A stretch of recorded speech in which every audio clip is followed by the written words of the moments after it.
নিলাম চৌধুরী সুমেধানো বড় একাডেমির অধ্যক্ষ, আমারও চাচা, এই ব্যাপারে একটি কথা বলবেন। সবাই ভালো নি?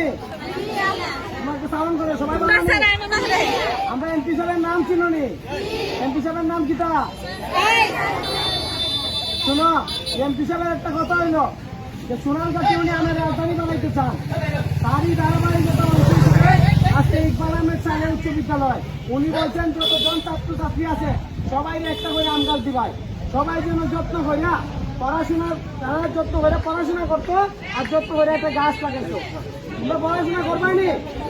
হ্যাঁ, তোমরা গাছ সুন্দর করে যত্ন করে লাগাইবাইনি?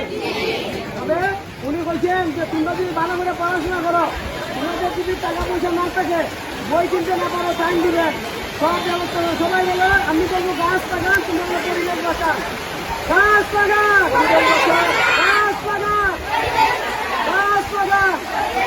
সবাই ভালো থেকে বৃষ্টি হয়েছে, গাছটা সুন্দর করে নিয়ে সবাই যাবে এমপি মহোদয়ের জন্য সবাই দোয়া করিও, সবাই ভালো করে দোয়া করে অনুদান পাইতে থাকেন, মানবিক কার্যক্রম থেকে থাকবে।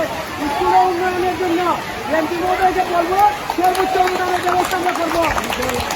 আমরা টিবল নাই এটারও ব্যবস্থা করবো। বাউন্ডারি সহ যা যা আছে ওদেরকে বলে দিব বৃষ্টির মধ্যে আর কষ্ট দিতে চাই না।